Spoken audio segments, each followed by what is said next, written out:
What happens when Hollywood legend Sylvester Stallone sits down for what should be a routine promotional interview, only to find himself under attack from a host who seems determined to tear him down? What you're about to witness is one of the most shocking live television moments ever captured, where a beloved action star reaches his breaking point and unleashes decades of frustration in front of millions of viewers. Before we dive into this incredible story, make sure to hit that subscribe button and let me know in the comments what you think really triggered this explosive confrontation. The morning started like any other at the View Studios in Manhattan.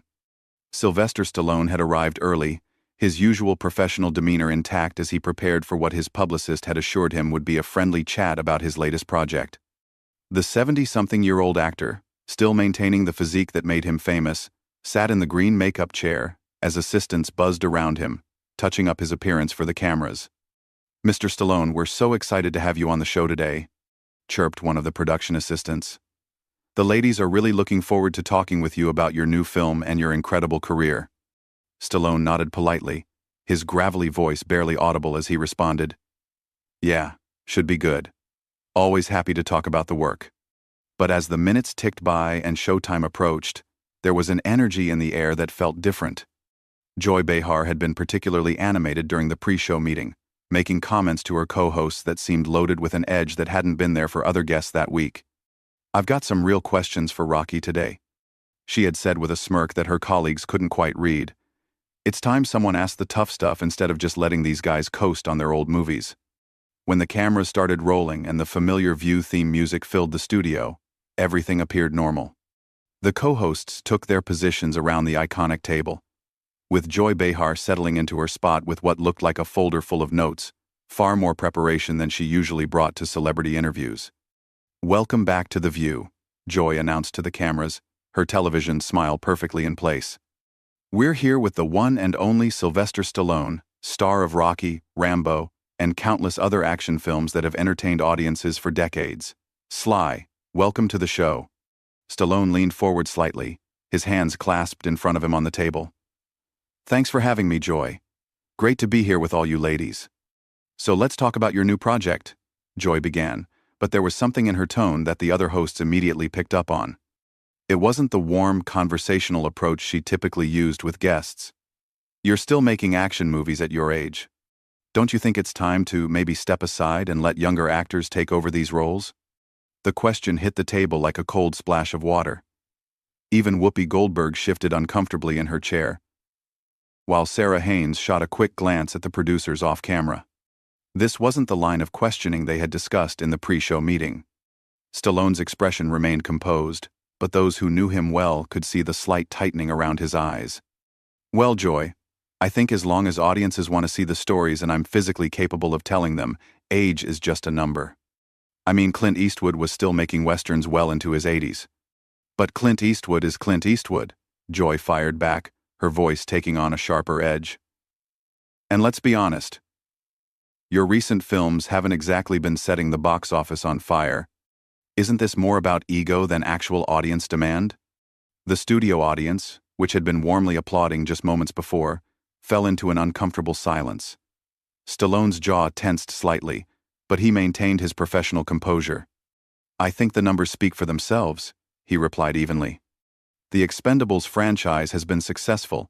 Creed revitalized Rocky for a new generation, and people still connect with these characters. I'm not making movies for ego. I'm making them because there are stories worth telling." Joy wasn't backing down. She flipped through her notes dramatically, as if she had been preparing for this moment for weeks. "Speaking of Creed, wasn't that really Michael B. Jordan's movie? I mean, you were basically just there for nostalgia value, right? Playing the same character you created 40 years ago?" "Joy," Whoopi interjected gently, clearly trying to steer the conversation back to safer ground. "I think what we're all curious about is how Sly keeps himself in such incredible shape for these demanding roles." But Joy wasn't interested in changing direction. She had locked onto her target, and something in her demeanor suggested this had become personal, though no one in the studio could understand why. "No, I want to hear his thoughts on this," Joy continued, completely ignoring Whoopi's attempted intervention. "Because it seems to me like Hollywood has this problem with aging male stars who just can't accept that their time has passed. They keep coming back to the same well over and over again instead of making room for fresh talent. Stallone's hands, still clasped on the table, tightened slightly. His voice remained controlled, but there was a new quality to it that regular viewers of The View had never heard before. Joy, I'm not sure what you're getting at here, but I've spent 5 decades building characters that mean something to people. Rocky Balboa isn't just a movie character to a lot of folks. He's a symbol of perseverance and fighting against the odds. If that resonates with audiences, then I don't see why I should apologize for continuing to tell those stories. But isn't it really about the money? Joy pressed on, seemingly oblivious to the growing tension around the table. I mean, these franchises are cash cows, and you're just milking them for every dollar you can get, regardless of whether the stories are actually worth telling anymore. The other co-hosts were now exchanging worried glances. This was not the direction anyone had expected the interview to take, and the production staff behind the cameras were clearly scrambling to figure out how to handle what was rapidly becoming a hostile interrogation rather than a promotional interview.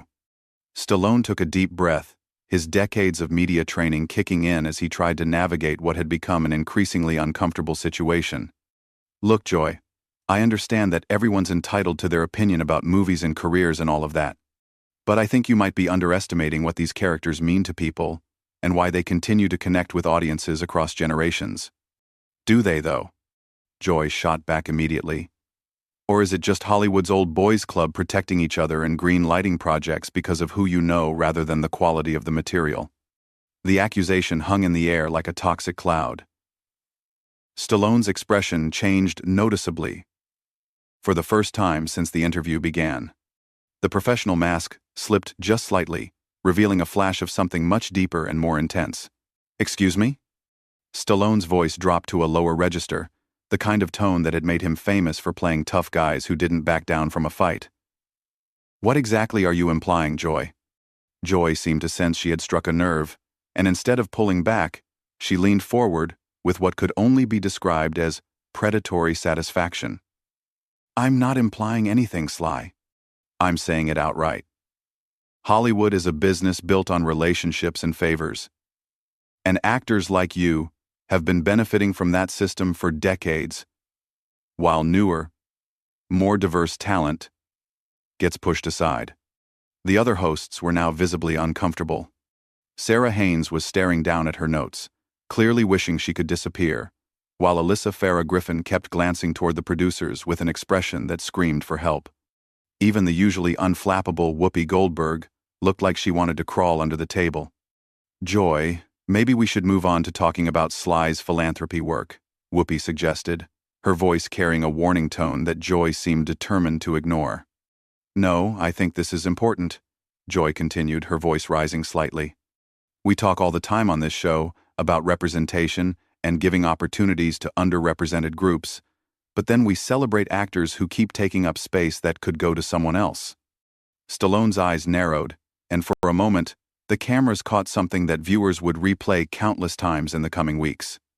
It was the look of a man who had spent his entire career being underestimated, who had clawed his way up from nothing, and who was not about to sit quietly while someone questioned his right to exist in his own industry. Let me tell you something, Joy, Stallone began, his voice steady but carrying an undercurrent of barely controlled intensity. I didn't get handed anything in this business. I wrote Rocky because nobody would give me a shot. I sold my dog to pay rent while I was trying to get that script made. When the studios wanted to buy it, they wanted to cast somebody else, somebody more established, somebody who fit their idea of what a leading man should look like. But that was 50 years ago, Joy interrupted, seemingly unable to read the warning signs that were obvious to everyone else in the room.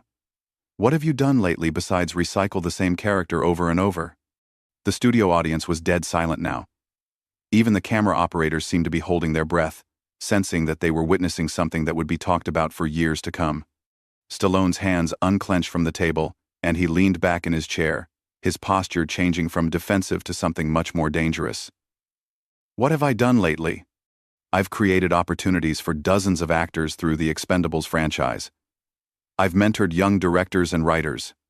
I've used my platform to tell stories about working-class heroes and underdogs who refuse to give up.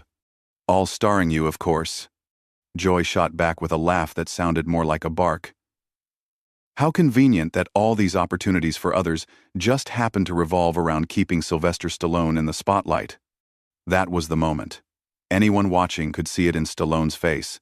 The exact instant when decades of frustration and a lifetime of fighting for respect crystallized into something explosive. His voice, when he spoke again, was quiet but filled with a fury that made the entire studio feel smaller. You know what, Joy? I've been sitting here trying to be polite, trying to play the game. But I think you've got some kind of personal problem with me that has nothing to do with movies or representation or any of the high-minded principles you're pretending to care about. Joy's eyes widened slightly, clearly not expecting Stallone to push back so directly. I don't have a personal problem with you. I'm just asking the questions that need to be asked. No, Stallone said, his voice growing stronger. You're not asking questions, you're making accusations. You're sitting there acting like I'm some kind of relic who should just disappear so you can feel better about whatever agenda you're pushing this week. I don't have an agenda, Joy protested, but her voice had lost some of its earlier confidence. Really? Stallone leaned forward again, his intense stare fixed directly on Joy. Because from where I'm sitting, it sounds like you've got a problem with successful people who came from nothing and built something lasting. It sounds like you think anybody who's been around for more than 5 minutes should just step aside and make room for whoever you think deserves it more. The tension in the studio was now so thick it was practically visible. The other co-hosts had given up any pretense of participating in the conversation and were simply watching in stunned silence as two strong personalities collided in real time. That's not what I said, Joy replied, but her voice was defensive now, lacking the aggressive confidence she had displayed just minutes earlier. It's exactly what you said, Stallone fired back.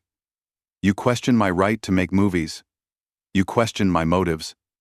You suggested I'm somehow taking opportunities away from other people by continuing to work in an industry I helped build. And you did it all with this smug attitude like you're some kind of moral authority on who deserves success and who doesn't. Joy tried to regain control of the conversation, straightening in her chair and attempting to return to her earlier confrontational tone. Look, Sly. I think you're being a little oversensitive here. I'm just pointing out that Hollywood has a diversity problem, and maybe actors of your generation need to step back and make room for fresh voices. But Stallone was no longer interested in playing defense. Something had shifted in his demeanor, and the cameras were capturing every second of what was clearly becoming a defining moment in television history. Oversensitive? He repeated, his voice rising for the first time. Let me tell you about oversensitive, Joy. Oversensitive is when someone uses a television platform to attack a guest who came here to talk about their work and instead gets ambushed with personal attacks disguised as social commentary. They're not personal attacks, Joy insisted, but she was clearly rattled now. Then what would you call it? Stallone demanded. Because you've spent the last 10 minutes telling me I'm too old, I'm greedy, I'm taking opportunities away from more deserving people, and I'm part of some systemic problem in Hollywood. If that's not personal, then I'd hate to see what you consider crossing the line. The studio audience was completely silent, mesmerized by what they were witnessing. This wasn't the usual celebrity interview where everyone smiled and promoted their latest project. This was raw, unfiltered confrontation between two people who clearly had very different views of the world. Joy seemed to realize that she had pushed too far. But instead of backing down, she doubled down with an approach that would prove to be a massive miscalculation. Look, Sly, Joy said with a dismissive wave of her hand. Maybe this is just what happens when people get older and more sensitive. You can't handle a little criticism like you used to. Maybe that's another sign that it's time to step back. The words hit the studio like a lightning strike. The other co-hosts actually recoiled in their chairs, and even the camera operators seemed to take a step back. Joy had just crossed a line that everyone in the room knew would have consequences. Stallone went completely still for a moment, his face cycling through a range of emotions that decades of acting experience couldn't mask. When he finally spoke, his voice was deadly quiet. Did you just call me old and weak on national television? Joy, perhaps realizing she had gone too far but unable to find a graceful way out, attempted a laugh that came out hollow and forced. I'm just saying that maybe you're not taking constructive criticism as well as you used to. That was it. The dam burst. Stallone erupted from his chair with a speed that belied his years, his hands slamming down on the table with a sound that echoed through the studio like a gunshot.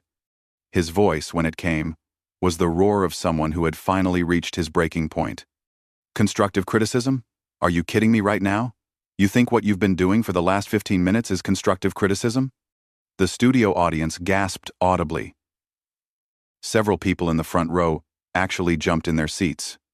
The cameras kept rolling, capturing every second of what would become one of the most watched clips in television history. Joy, you want to talk about age and sensitivity? Let me tell you something about age. I'm 77 years old, and I've been in this business since before you knew what a television camera was. I've taken more real criticism, more real rejection, more real hits than you could imagine in your worst nightmares. Joy tried to interrupt, but Stallone wasn't having it. No, no, no. You had your 15 minutes to tear me down.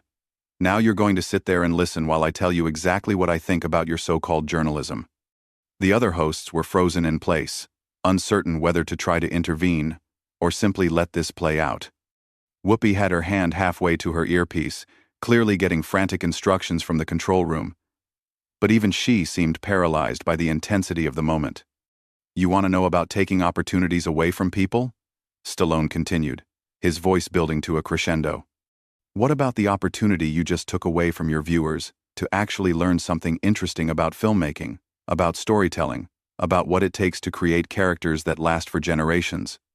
Instead, you turned this into some kind of personal attack disguised as social justice. Sly, I think you need to calm down, Joy said, but her voice was shaking now. Calm down? Stallone's laugh was bitter and sharp. You spend 20 minutes trying to humiliate me on live television, questioning my integrity, my work ethic, my right to exist in my own industry, and then you tell me to calm down? Who do you think you are? The studio was so quiet that the hum of the cameras was audible. Even the production staff behind the scenes had stopped moving, transfixed by what they were witnessing. I've been Rocky Balboa for 50 years, Stallone continued, his voice now carrying the full weight of his frustration. Do you know what that means? It means 50 years of people telling me I wasn't good enough, wasn't smart enough, wasn't the right type. 50 years of proving them wrong. And now you sit there, in your comfortable chair, with your comfortable job, and you think you can just dismiss all of that because it fits your narrative? Joy opened her mouth to respond, but Stallone held up a hand that stopped her cold. You want to talk about diversity and representation? Fine. Let's talk about it honestly. When I wrote Rocky, I was a struggling actor from Philadelphia who couldn't get arrested in this town. The studios wanted to buy my script and cast a big-name actor. I said no. I fought for 2 years to play the character I created, and they told me I was crazy, that I'd never work again if I didn't take their deal. His voice was building again, fueled by decades of stored emotion. But I believed in that character, and I believed that working-class people deserve to see themselves as heroes on screen. That's diversity, Joy. That's representation. Rocky Balboa wasn't some privileged pretty boy. He was a bum from South Philly who refused to stay down when life knocked him flat. But that was then. Joy managed to interject weakly. No, that's now. Stallone exploded. That's every day. You think because I've been successful I've forgotten where I came from? You think I don't understand what it's like to be counted out? To be told you don't belong? To have people like you sitting in judgment of whether you deserve the opportunities you've worked your entire life to earn? The cameras captured everything. The raw emotion, the genuine hurt beneath the anger, the sight of a Hollywood legend stripped of all pretense and fighting for his dignity in real time. And you know what the really sad part is, Joy? You had a chance today to have a real conversation about storytelling, about perseverance, about what it takes to create something that lasts. Instead, you chose to use your platform to tear someone down. That says a lot more about you than it does about me. Stallone straightened his jacket and looked directly into the camera, addressing the viewers at home. To everyone watching, I came here today to talk about work I'm passionate about, stories I believe in, and characters that have meant something to people for generations. Instead, I got ambushed by someone who seems to think that success is something to be ashamed of rather than celebrated. He turned back to Joy, his voice now cold and controlled. You want to know about making room for new talent? I've produced dozens of actors, directors, and writers who got their first big breaks working with me. I've used my influence to greenlight projects that studios wouldn't touch. I've spent my own money developing young talent because I believe in giving people chances." Joy sat in stunned silence, clearly realizing that she had completely misjudged both her target and her audience. "But apparently, none of that matters to you," Stallone continued. "What matters is that you get to play the role of the righteous crusader, tearing down the establishment, even if that establishment is just a guy who came from nothing and worked his tail off to build something meaningful." He stood up and removed his microphone with deliberate precision. "I'm done here. This isn't journalism, it's ambush television, and I don't have to sit here and take it." As Stallone walked off the set, the studio remained in shocked silence. The cameras continued rolling, capturing Joy's stunned expression and the obvious discomfort of the other hosts. What had started as a routine promotional interview had become something much bigger, a moment that would be analyzed and debated for years to come. And for those few explosive minutes, viewers had witnessed something rarely seen on television: the complete and total dismantling of a host by a guest who had finally had enough. If you enjoyed this incredible story of what happens when politeness meets its breaking point, make sure you hit that subscribe button and let me know in the comments. Do you think Joy Behar crossed the line? Or was Stallone overreacting to legitimate questions?